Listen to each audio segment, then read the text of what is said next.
नमस्कार। प्रस्तुत है शरद चंद्र चट्टोपाध्याय के द्वारा लिखी हुई कहानी लेन देन का 10वां भाग।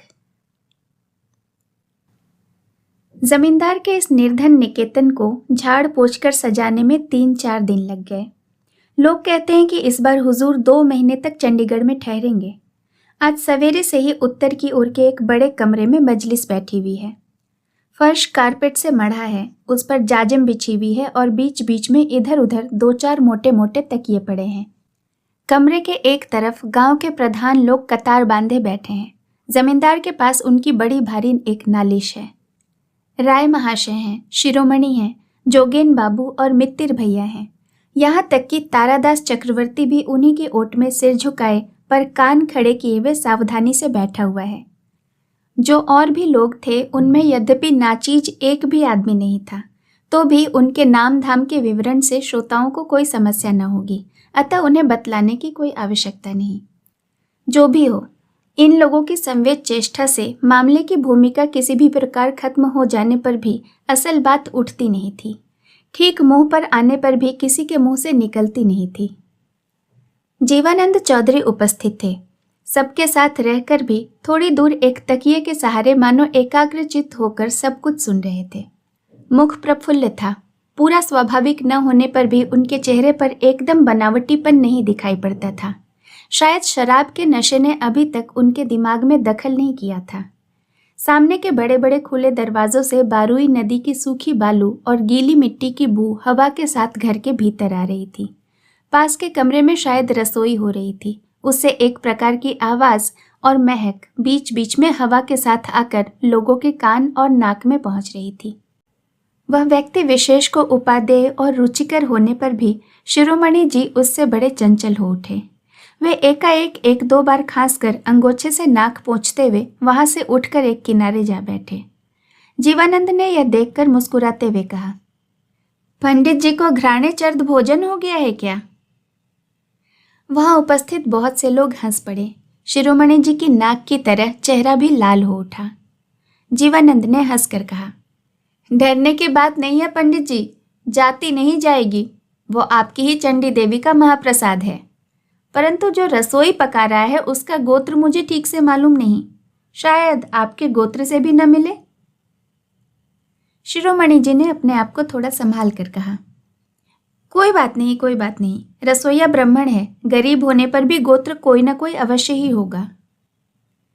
जीवानंद ने जोर से कहा मारकर हंसते हुए कहा, मालूम नहीं, वो वल्ला उसकी है, वो ही जाने। परंतु सरसी कलछू लादी के साथ मिलकर जो सोने की चूड़ियों की आवाज आ रही है ना, वो मुझे बड़ी मीठी मालूम होती है, और उसी के हाथ से परोसने पर, खैर आपको निमंत्रण देने पर भी तो आप। इतना कहकर जीवानंद ने सिर उठाकर हंसी से घर भर दिया।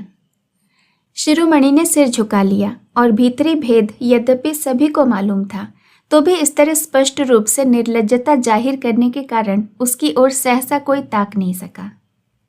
हंसी बंद होने पर उसने कहा, सदा लाभ तो बहुत हुआ, और ऐसे ही बीच बीच में आप लोग कृपा करते रहेंगे तो और भी बहुत होगा, परंतु आप लोगों को शिकायत किस बात की है, जरा कहिए तो।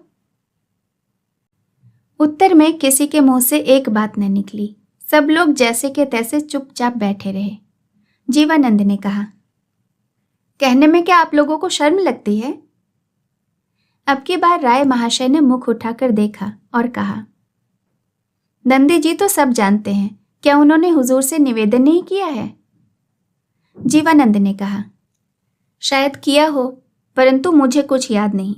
इसके सिवाय उसके निवेदन करने पर विश्वास न रखकर आप लोग ही क्यों नहीं फरमा देते हैं?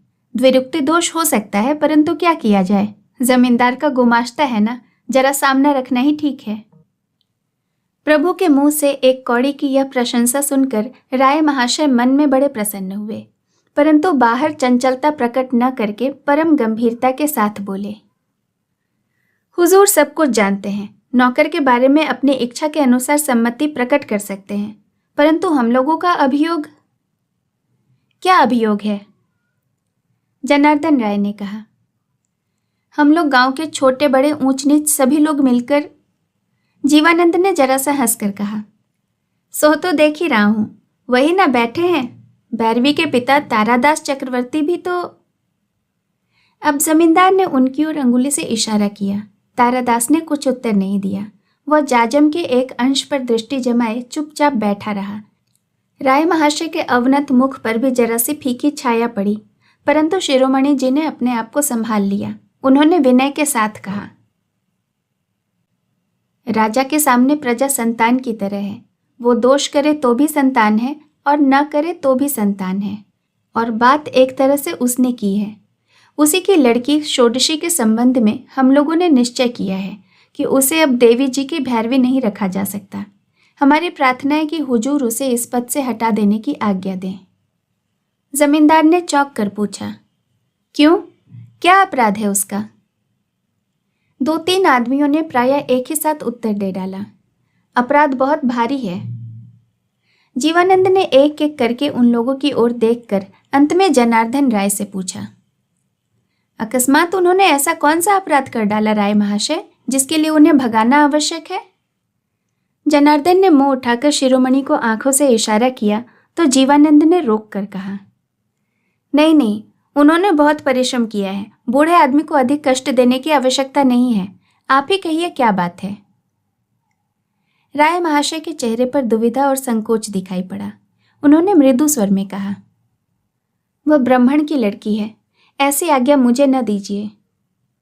जीवानंद ने हंसते हंसते कहा, देवता, ब्राह्मण पर आपकी अचल भक्ति है, यह बात यहाँ किसी से छिपी थोड़ी ही है। परंतु आप जब स्वयं इतने छोटे छोटे आदमियों के साथ यहाँ पधारे हैं तो मुझे इसमें कोई भी संशय नहीं कि उनका अपराध गुरुतर है।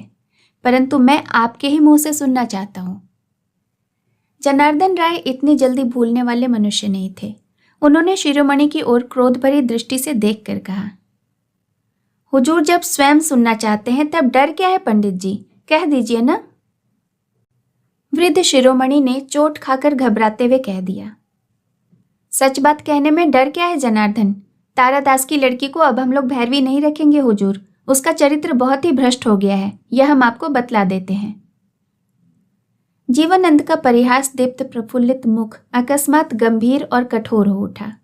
पल भर चुप रहकर उन्होंने धीरे धीरे पूछा, तो उनका चरित्र भ्रष्ट होने की खबर आप लोगों को निश्चित रूप से मालूम हो गई है?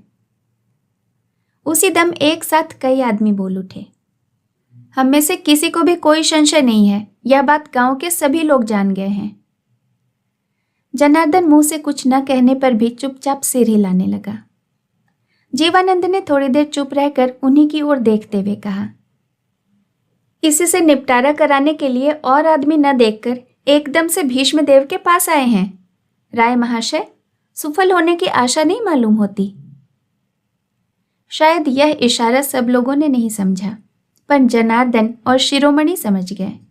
जनार्दन चुप हो गए, परंतु शिरोमणि ने जवाब दिया, देश के राजा हैं, सुविचार हो या अविचार करना होगा आपको ही। हम लोग उसी को मान लेंगे। सारा चंडीगढ़ तो आपका ही है। यह सुनकर जीवानंद के चेहरे का भाव कुछ सहज हो गया। उन्होंने मुस्कुराकर कहा, देखिए पंडित जी, अति विनय दिखाकर आप लोग सिर नीचा न करें। अति गौरव से मुझे भी आसमान पर चढ़ाने की कोई ज़रूरत नहीं। मैं बस यही जानना चाहता हूँ कि क्या यह अभियोग सत्य है? राय महाशय का मुख आग्रह से आशान्वित हो उठा। शिरोमणि ने एकदम चंचल होकर कहा, अभियोग सत्य है या नहीं? अच्छा, इस बारे में हम तो बाहरी आदमी हैं, परंतु तारादास, तुम ही बोलो ना। राजद्वार है, धर्म से कहना। तारादास का चेहरा एक बार पीला और एक बार लाल होने लगा, परंतु सबकी एकाग्र दृष्टि मिलकर उसे उत्तेजित करने लगी। उसने एक बार थूक निगलकर गले को साफ करके कहा, हुजूर। पलक झपकते ही जीवानंद ने हाथ के इशारे से उसे रोककर कहा, नहीं, वे अपने मुंह से अपनी लड़की की कहानी धर्म की रूह से कहेंगे तो भी मैं नहीं सुनूंगा। हाँ, आप लोगों में से अगर कोई भी इस बारे में कुछ कह सके तो धर्म की रूह से कह सकता है। सभा में फिर सन्नाटा खिंच गया, परंतु अब की बार उस सन्नाटे के बीच अस्फुट सा स्वर सुनाई दिया। पास का दरवाजा खोलकर नौकर ने शीशे के ग्लास में विस्की और सोडा भरकर जमींदार के हाथ में दे दिया। उन्होंने उसे एक ही घूंट में पीकर नौकर के हाथ में लौटाते हुए कहा, ओह, अब जी में जी आया।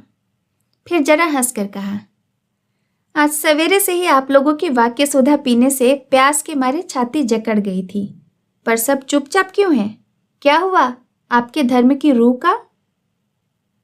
शिरोमणि ने घबरा कर कहा, हुजूर, मैं जो कुछ कहूंगा धर्म की रूह से ही कहूंगा।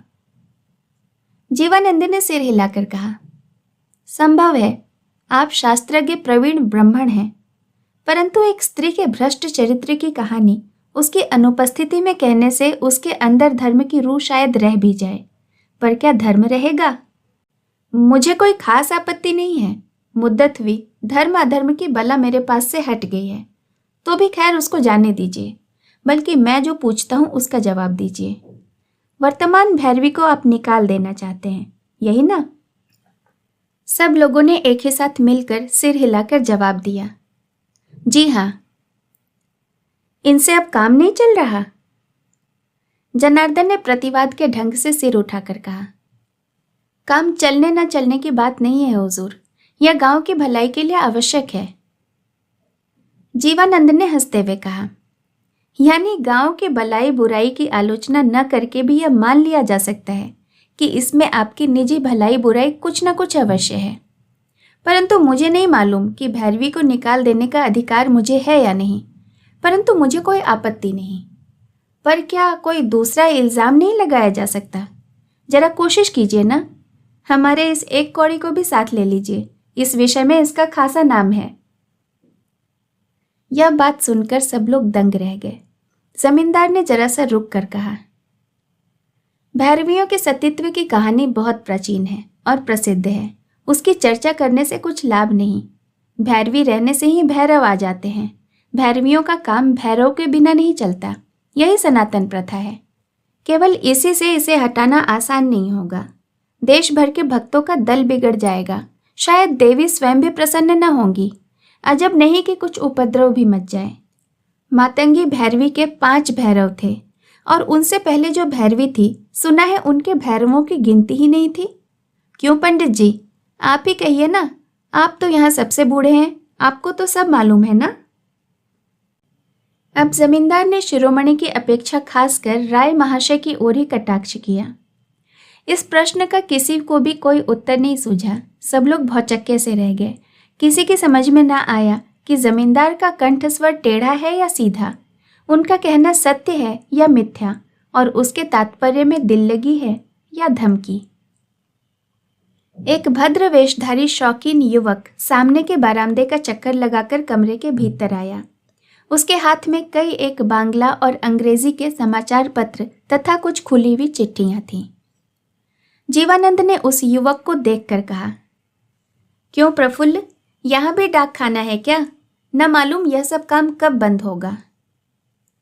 प्रफुल्ल ने सिर हिलाकर कहा, वो ठीक है, बंद हो जाने से आपको आराम होता, परंतु जब वह नहीं हुआ तब क्या इन सबको देखने का अब आपको अवकाश होगा? जीवानंद ने जरा भी आग्रह न दिखाकर उत्तर दिया, नहीं, अभी नहीं होगा, दूसरे वक्त भी नहीं, परंतु बहुत सा बाहर से ही अनुभव हो रहा है। उस चिट्ठी पर तो हीरालाल मोहनलाल की दुकान की मुहर देखता हूँ, वह वकील के पास से या सीधी अदालत से आई है, और वह लिफाफा तो सलोमन साहब का मालूम होता है। विलायती सुधा की महक मानो कागज फाड़ कर निकलती चली आ रही है। क्या कहते हैं साहब, डिग्री जारी करेंगे या राजवपू पर ही खिंचातानी शुरू कर देंगे? उफ, अगर उस जमाने का ब्राह्मण तेज रत्ती भर भी बाकी रहता तो इस यहूदी को तो भस्म ही कर देता, शराब का देना चुकाना न पड़ता। प्रफुल्ल ने घबरा कर कहा, तो क्या कहते हैं भाई साहब? रहने दीजिए, दूसरे समय इसकी चर्चा की जाएगी। अब उसके लौट जाने के लिए तैयार होते ही जीवानंद ने हंसते हुए कहा, लज्जा किस बात की भैया, ये लोग तो अपने ही आदमी हैं, सब जाति बंधु ही हैं।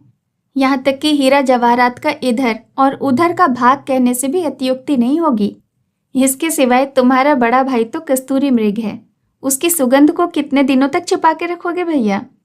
रुपया रुपया रुपया, इसकी नालिश उसकी नालिश, फलाने की डिक्री ढिकाने की किस्त चूक गई।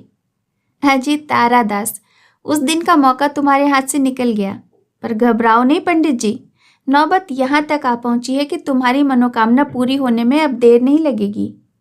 प्रफुल्ल, नाराज न होना भैया, अपने आदमियों में से किसी को नहीं छोड़ा, परंतु इस 40 वर्ष की आदत को छोड़ना भी मेरे लिए मुश्किल है। बल्कि किसी ऐसे आदमी को ढूंढकर ला सकते हो जो जाली नोट फोट बना सकता हो। बहुत चिढ़ जाने पर भी प्रफुल्ल हंसकर बोला, देखिए, आपकी बातों को लोग समझ नहीं सकेंगे। सच समझकर यदि कोई। जीवानंद ने गंभीर होकर कहा, यदि कोई ढूंढ लाए तब तो बात बन जाए।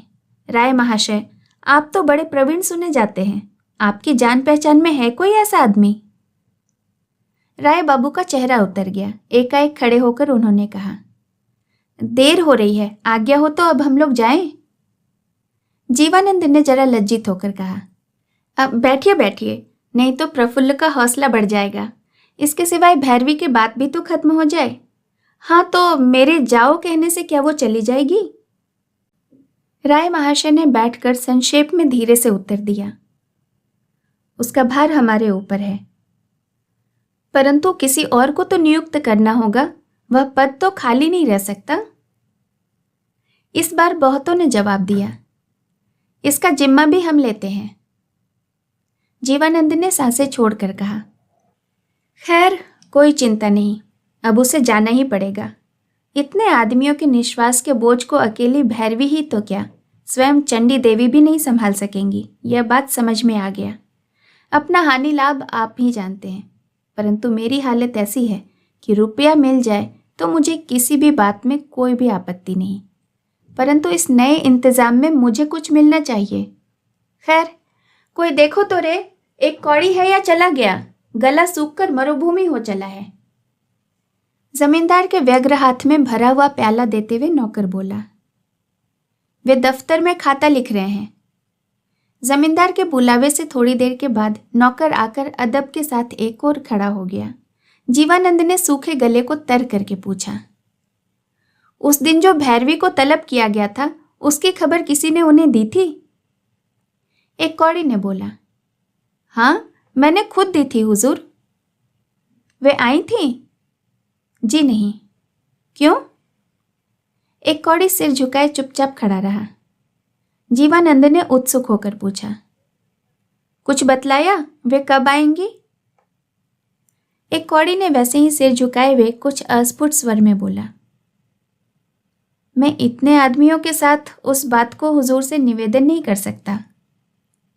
जीवानंद ने हाथ के खाली गिलास को नीचे रखकर एक कठोर स्वर में कहा, एक कौड़ी, इस गुमाश्तागिरी के कायदे को जरा छोड़ो।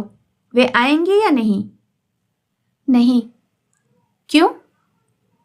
इस बार भी उत्तर में एक कौड़ी ने जमींदारी कायदा नहीं छोड़ा, बल्कि सब लोगों को सुनाई दे ऐसे स्पष्ट स्वर में कहा, वे आ नहीं सकेंगी। यह बात वहां जितने आदमी खड़े थे सब ने सुना। उन्होंने कहा कि अपने हुजूर से कहना कि उनको झगड़े तय करने लायक बुद्धि हो तो अपने प्रजा के मामलों पर विचार करें। ऐसे मुकदमे के लिए अदालत खुली है।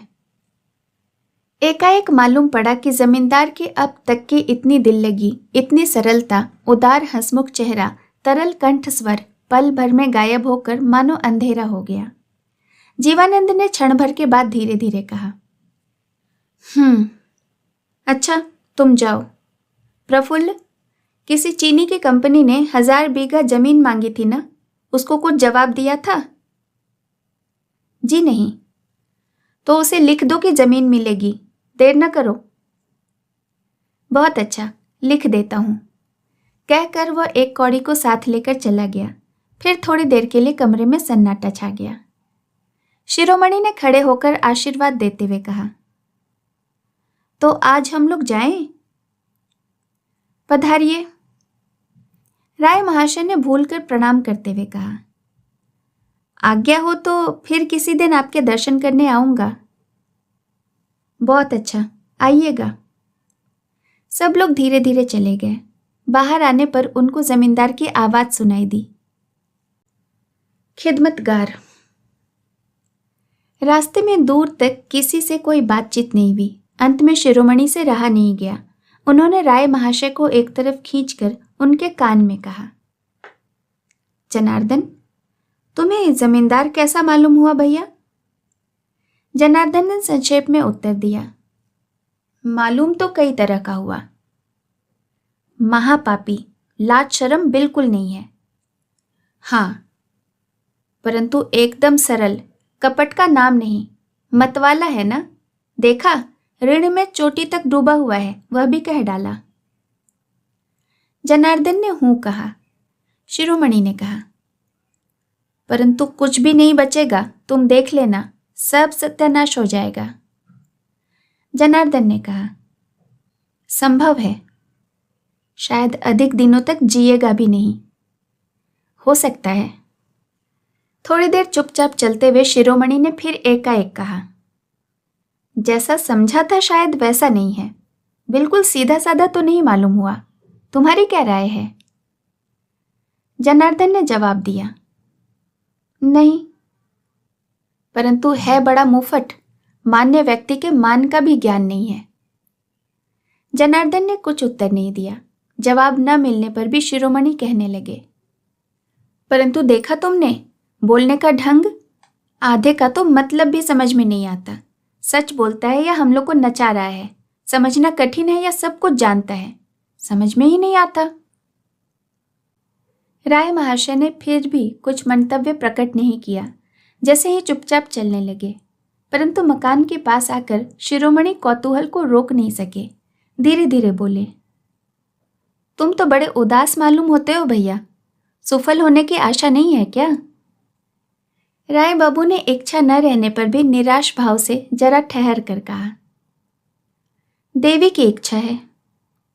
शिरोमणि ने गर्दन हिलाकर कहा, इसमें संदेह है क्या? परंतु मामला सब गड़बड़ हो गया मालूम होता है, न इसको पकड़ सके न उसको मारने में ही समर्थ हुए। तुम्हारा क्या है भैया, रुपया का जोर है, परंतु शेर की मांद के सामने फंदा फैलाने में कहीं मैं न मारा जाऊं। जनार्दन जरा रूखे स्वर में बोला, आप क्या डर गए?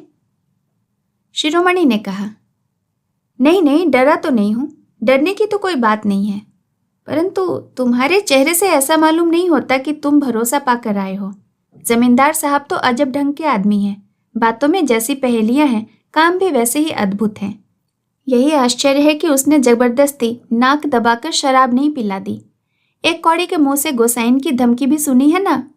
मैं तो अंड बंड बहुत बकाया, अच्छा नहीं किया, कहीं एक कौड़ी भीतर ही भीतर सब पोल न खोल दे।